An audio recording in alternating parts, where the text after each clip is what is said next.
Bonnie Coffin back on camera here in Salt Lake City, Utah, for Learning Council News, Media, and Research. And I have with me today Dr. Roy Darrington. You are Assistant Superintendent Juab. Did I say that right? Juab, yeah. School District. Rural. You guys are rural. All right. And then Dr. Ryan Hansen, who's Director of Digital Learning, Davis School District. Are you guys suburban or urban? Suburban. Yep. Suburban, okay. And finally, Dr. Joe Goldia, Superintendent Park City, and you guys are urban. Mountain Town. Mountain Town, Yeah, there's a few mountains around here, just a few, right? It has its own designation. Yeah, it says its own I designation. think it's called Rural Fringe or something like that, right? Yeah, well, we got to hear from the two of you so far. We haven't heard from you in detail yet, but we had a lot of conversation about innovation. Both of you guys indicated fantastic innovation that you're doing. I'm going to come back to you first then, Ryan. Talk to me first about innovation in Davis. Well, we're trying to do it as Okay. much as possible, but I think with innovation, I liked what Roy had said today, which is clear targets. Yeah, So innovation doesn't make a whole lot of sense unless we know the outcomes that we're trying to help kids get to.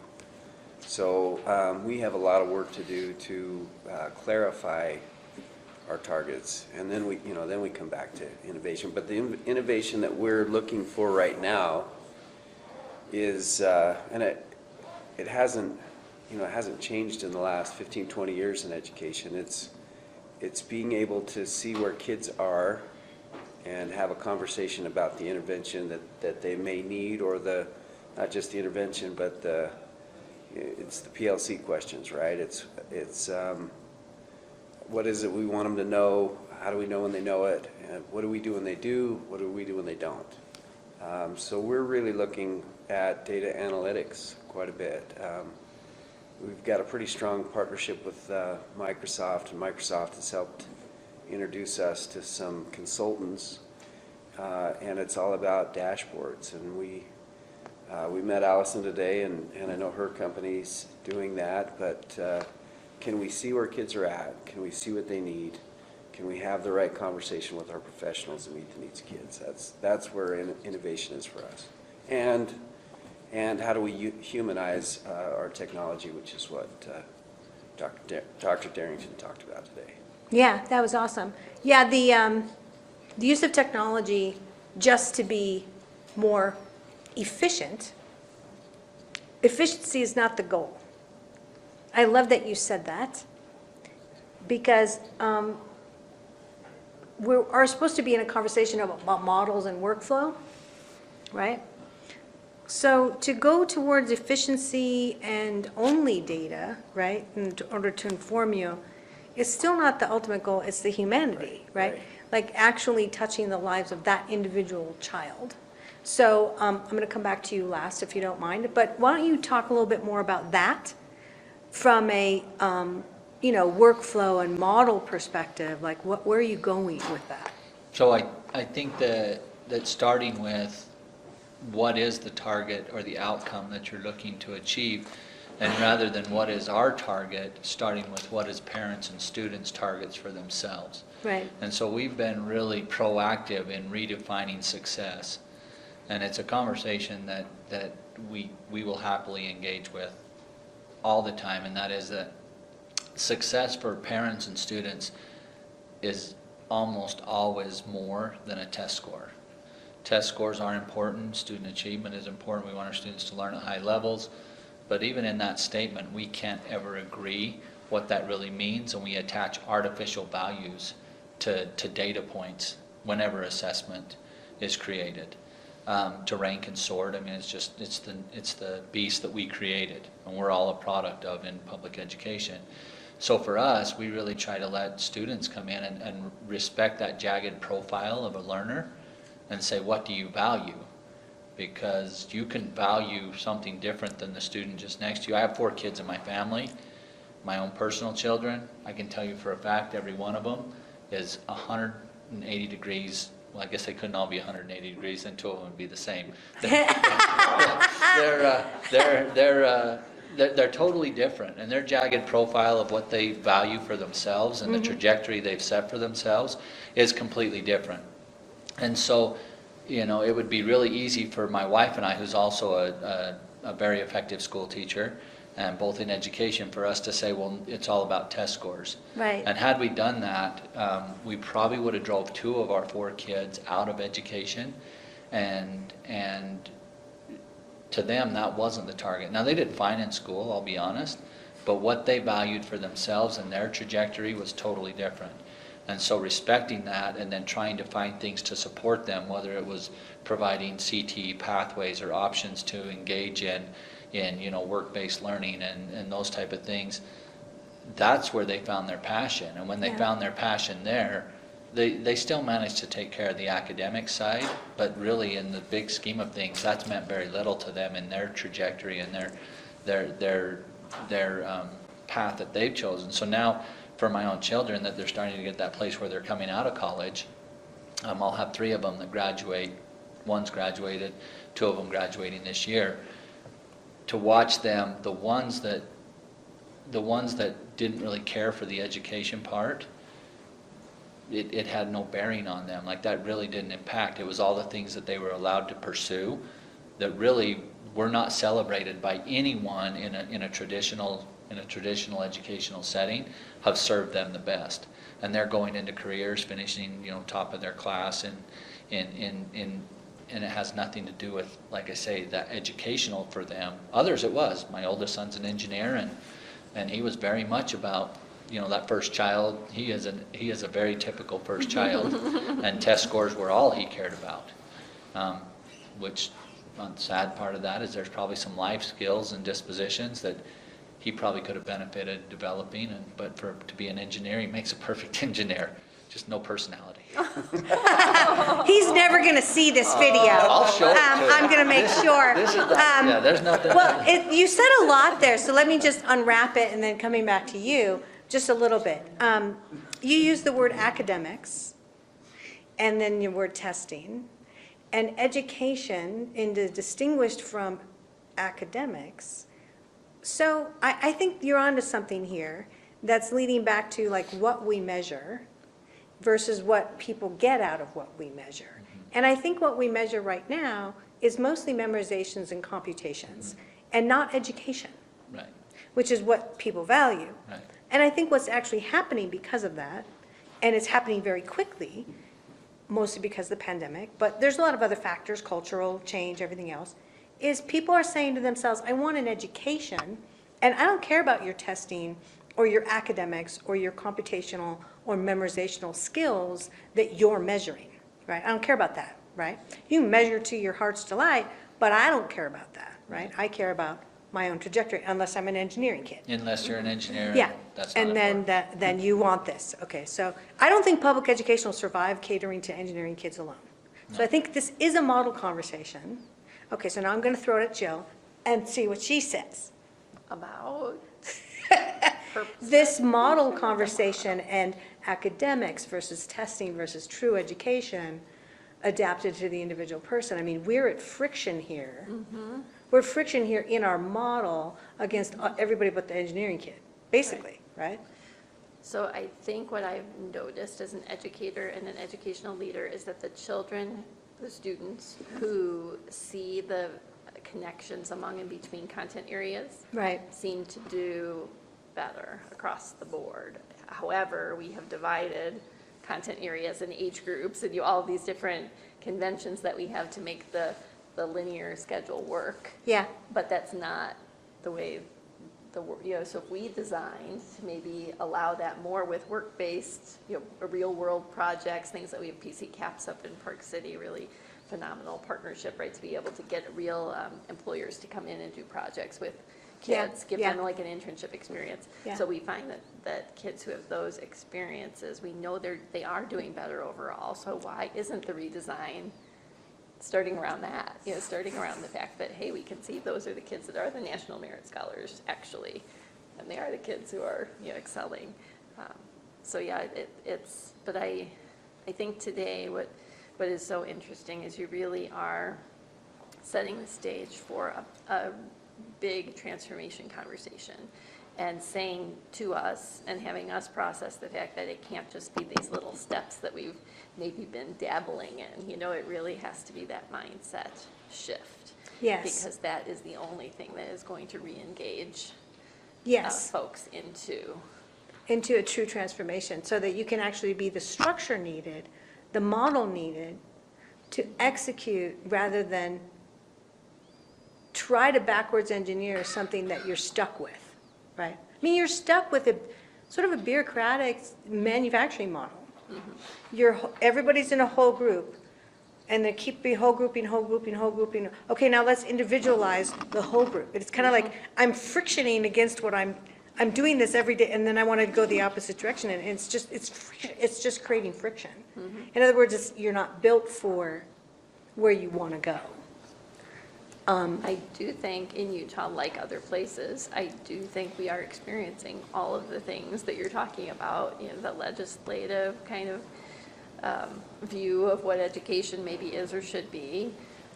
Some people are very traditional, just some custodial care, you know, we're working and we need you to be there this many hours. Yeah, Because yeah, that's what helps our family. yeah. You know, there's all kinds of different pressures, societal pressures, right, that Yeah. kind of land. I think you brought it up earlier today in one of your examples, when you talk about the lawyer's perspective of working within the box. Yeah, I think that when we can find all the flexibility and all the things that we can do, if we approach our perspective as what can we do rather than the focus of what we can't do. It's easy to focus on the things we can't do, but if you can focus on the things that we can do, we actually do have a lot of flexibility, and we have a lot of ability to attract. And we've had the conversation about this tension between public education and then all the other options, and the mass exodus that we can see starting to happen, and the fear that that's going to accelerate. And so I think, you know, fair market, the conversation is how can we be everything to everyone? And I don't know that that's really an honest possibility for us, because we do have certain limitations that will keep us from being everything to everyone. But I do believe that we can be something important to everyone. yeah, and I would argue a little bit on that point with you, only because your brand is human, it always has been. It got pulled into over-measurement, over-testing, because it started to go out of sync about 25, 30 years ago with where technology was taking every other industry. And everybody was learning they could do things more expediently, and that's why Amazon dominates the universe, right? FedEx dominated shipping for a really long time.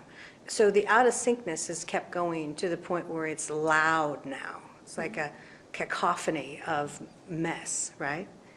But I think that the pandemic taught us it needs human, like you talked about earlier when you spoke. We need human in the mix. Not every kid needs human all the time. Some kids learned better during the pandemic at home on their own, don't talk to me, right? They just did.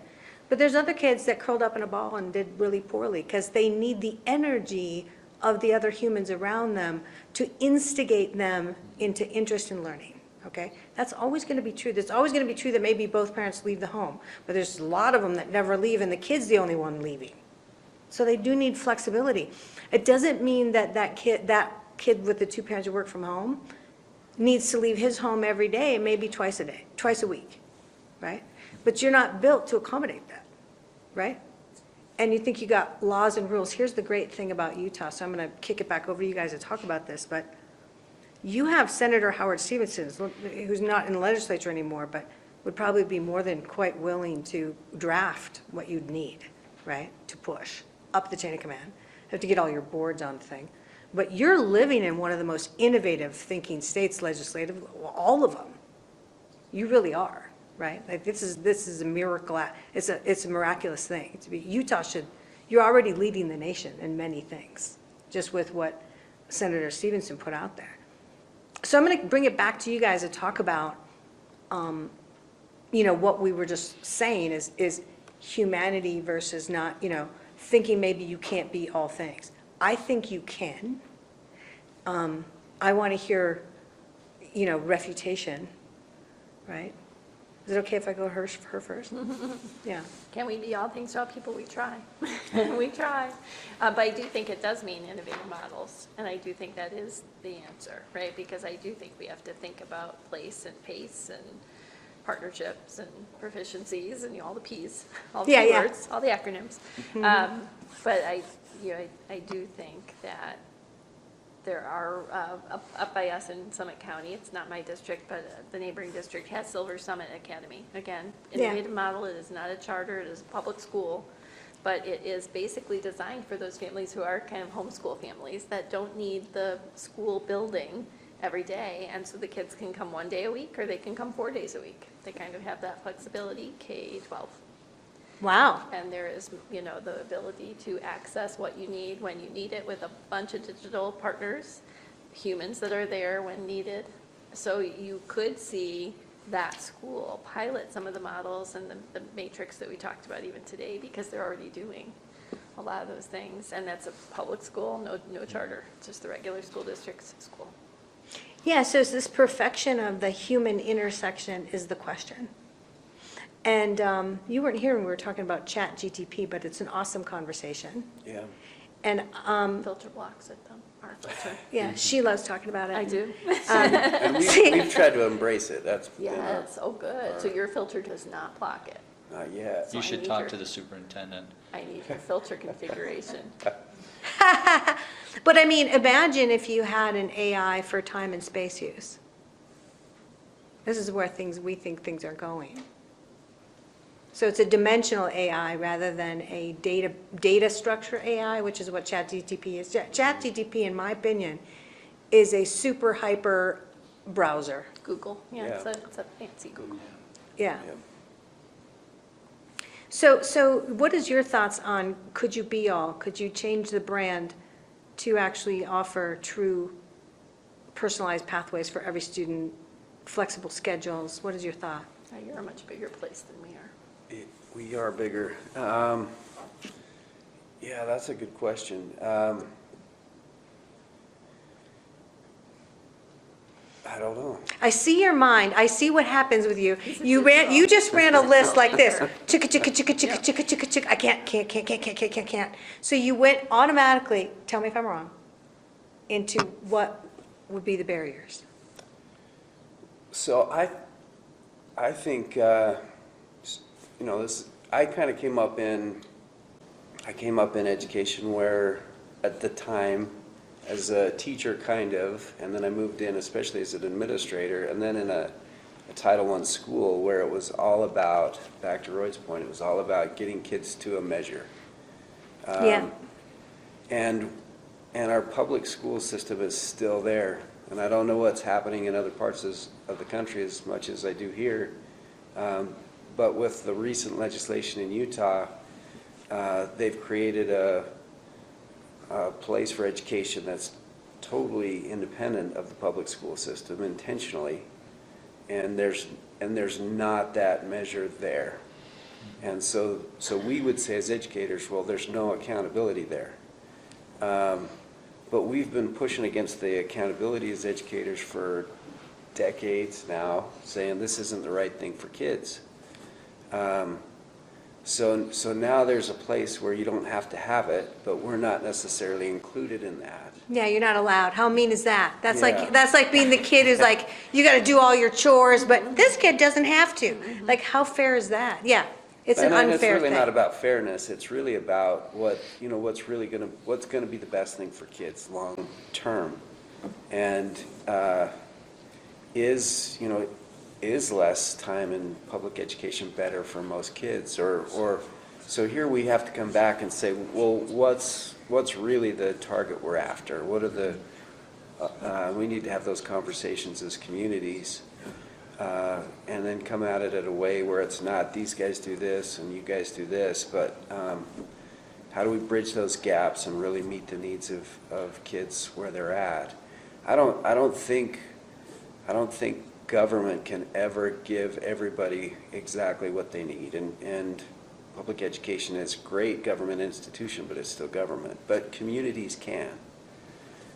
So if we're talking about community schools and communities reaching out to kids or students and being able to provide to them everything that we think that they need to be successful in the community they'll live in,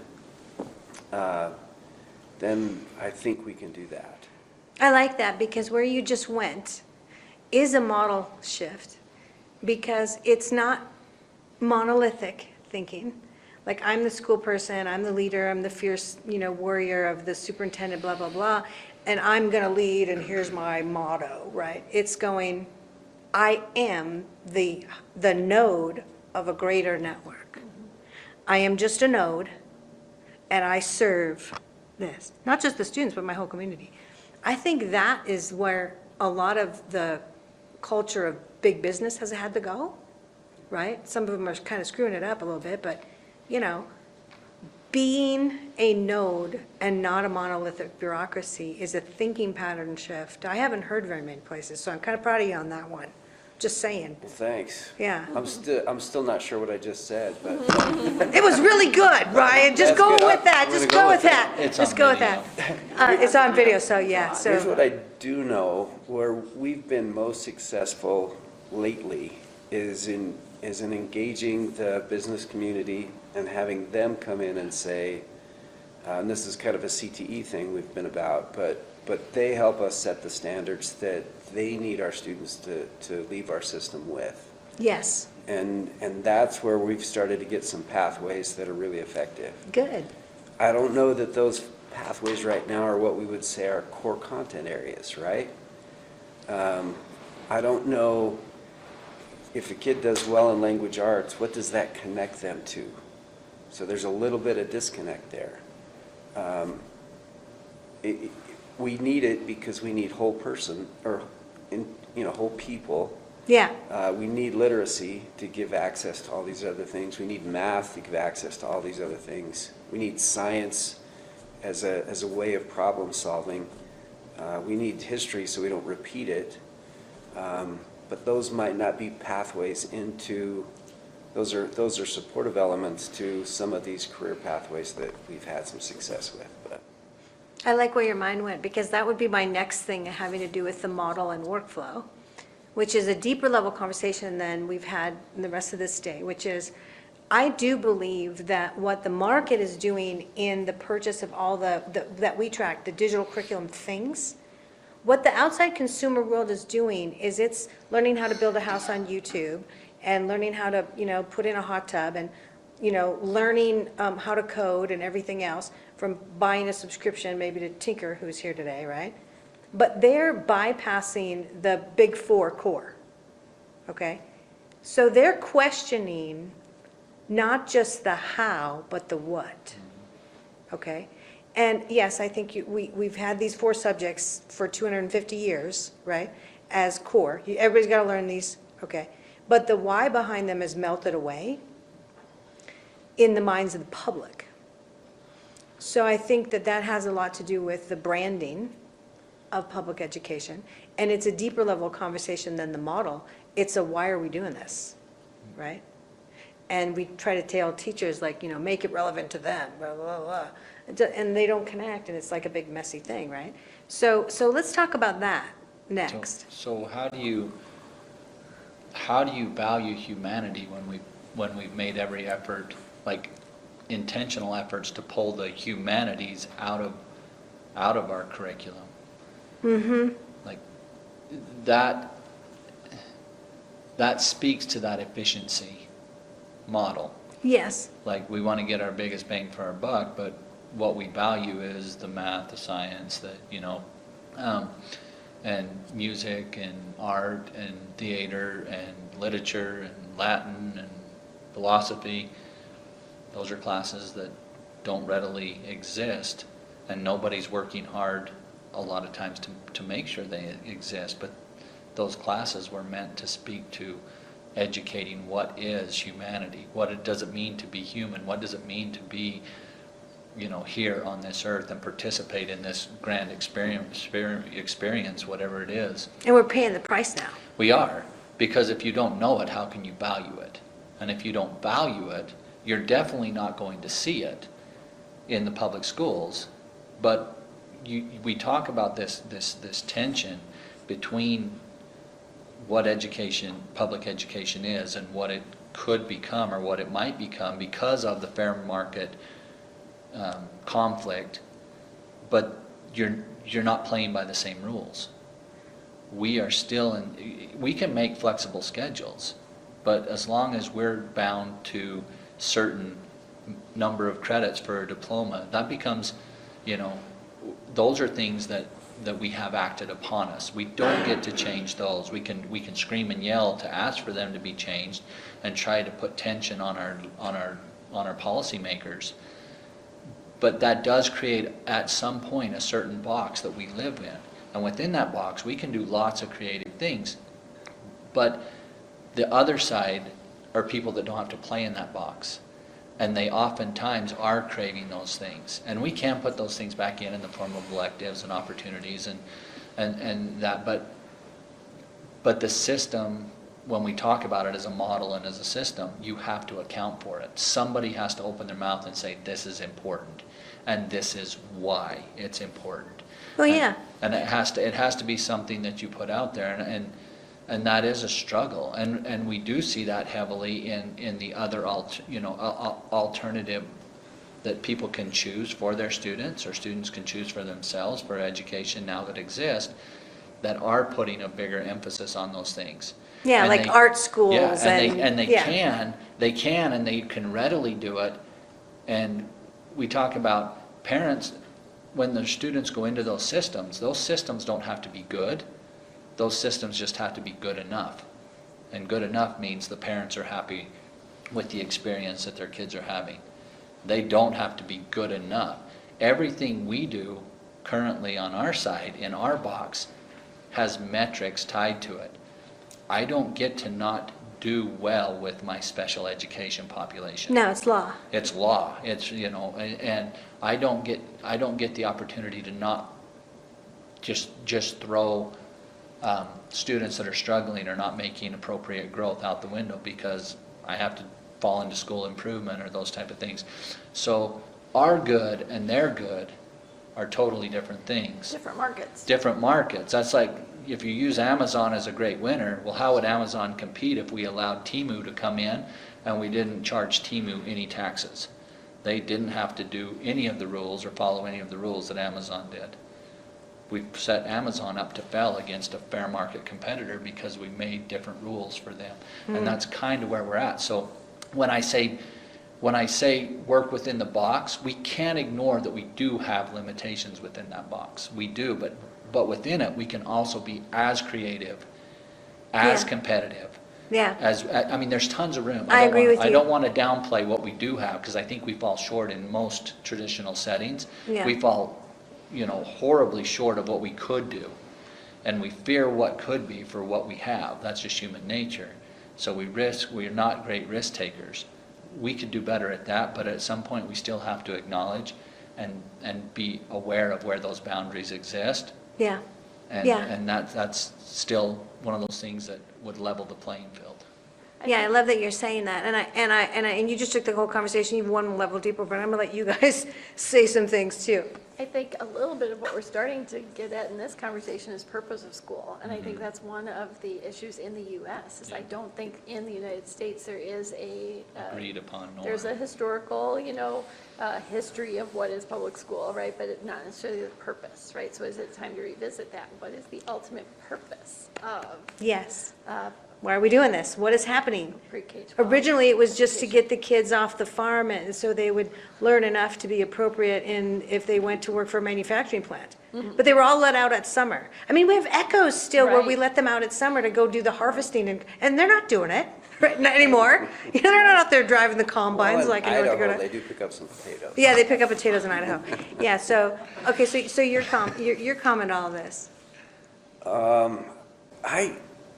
I don't know if the purpose has necessarily changed. But it's the academic preparation, but there is a bigger part, right? There's a bigger societal piece, the humanity part, Yeah. right? That if you lose public school, as an experience, if you don't have common experiences as a society, do you lose democracy? See, Right? I That's kind of- 100% agree with you on that, and I will say to this, I will take that up a little bit of a notch, and that is the fact that we've learned as a group in the last several years that we're out of sync with technology, and it's eating our lunch. It's eating jobs up, it's doing all kinds of things, it's terrifying everybody. We love technology, but we also figured out that because technology's on this straight-up trajectory, that we don't have enough humanities, and our human side is going into crime and devolving, and now too much money is at the 1% level, and everybody else is getting broke. And we literally did not match this with this. We did way too much of this and not enough of this, right? But I don't know, I think you're right. I don't think it means that we don't have a purpose. I think we have a purpose, but we need to flip the switch on, okay, enough of that, let's go more deep on that. I totally agree with you. I think the balance of humanity with tech is a critical purpose. And now people are crying out for that balance. And the discovery of the true point of that balance, like how deep does well go? Because it's not tricksy little lessons, social emotionally only. It's deep. It's philosophy deep, right? It's a deep conversation. Yeah, I've always found my purpose when I thought about, well, what do I do as an educator?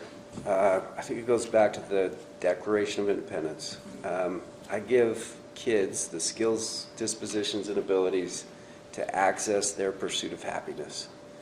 And I think that's what schools do. Then there's another element where we do give them the skills to also come back and contribute to the community. Yes. So those are the things that public schools do. I think Thomas Jefferson, he was on to something when he wrote that. In the beginning, the intent of free and appropriate public education was to give people access to that they didn't have prior to that. Like we've talked about, that's changed now. Like, what do I need to give a kid to have access now? It's different now than it was probably 3 years ago.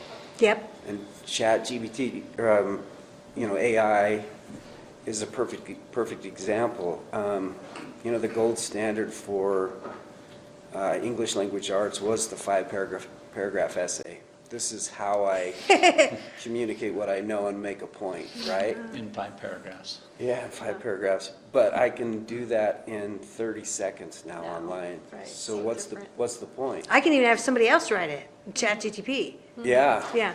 And write it well. So can I'm going to push a little bit on what Ryan said about, accessing and the pursuit of happiness and this idea of opportunity. I think the intention for all of us is always that we connect potential, which I think we generally agree is everywhere. Every student has an innate amount of potential. I would also agree that I think across the country, for the most part, opportunities Are huge. are huge. Oh, yeah. Like more than they've ever been, ever in the history. And compared to what is across the world, I don't know that I've ever seen another country that can provide opportunities to students in the same quantity and quality that we can, to everyone. Yeah. We may not do a perfect job with it, but the opportunities are there. I think the piece, though, that we miss, and I think this gets to purpose of education and why things have changed. You take Utah as an example in 1890 when we became, our first schools were being put in. In Utah, what did every student look like? What did every one of their parents believe? There's homogeneity. Yeah. So to decide this is the purpose and role is to create young people that are ready to contribute to our society. You have basically this multicultural. this molding of morals which become our ethics. Which was baseline traditionally for the role of religion, and it's landing on exactly. schools now, yeah.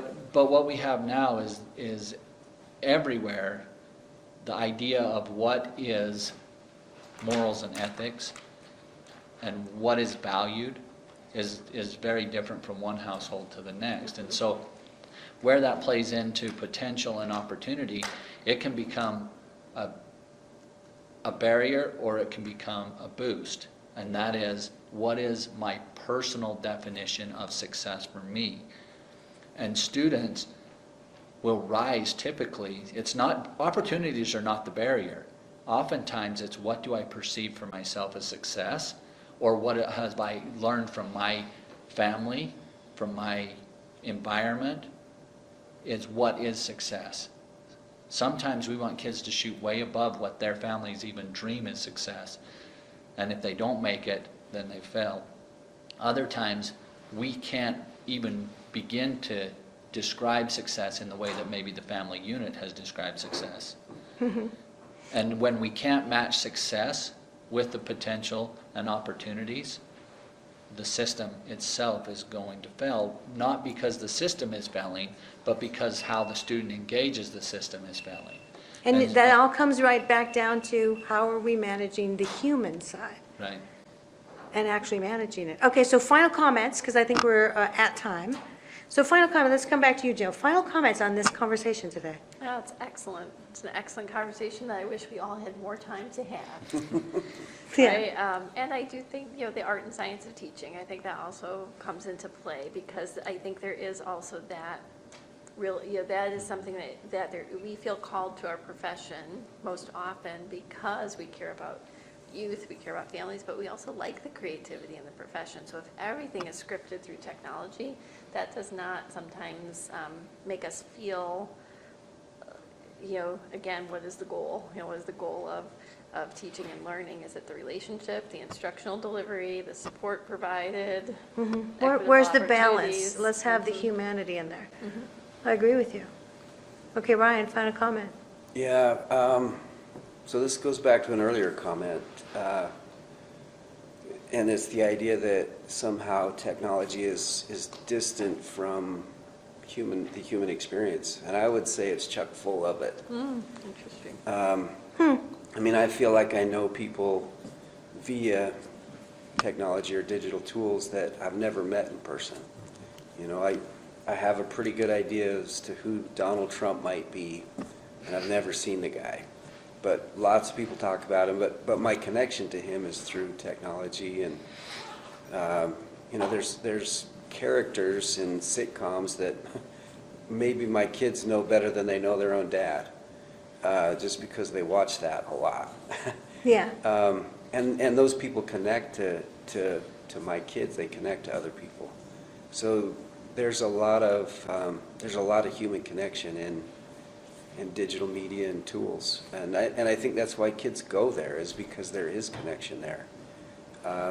We need to teach them to connect in other ways, but that's not what draws them to that. I don't think. But the other thing is when we're giving kids access, and I do agree with Roy, like there's more opportunity out there than there's ever been before. So it's about helping kids to define what their success is.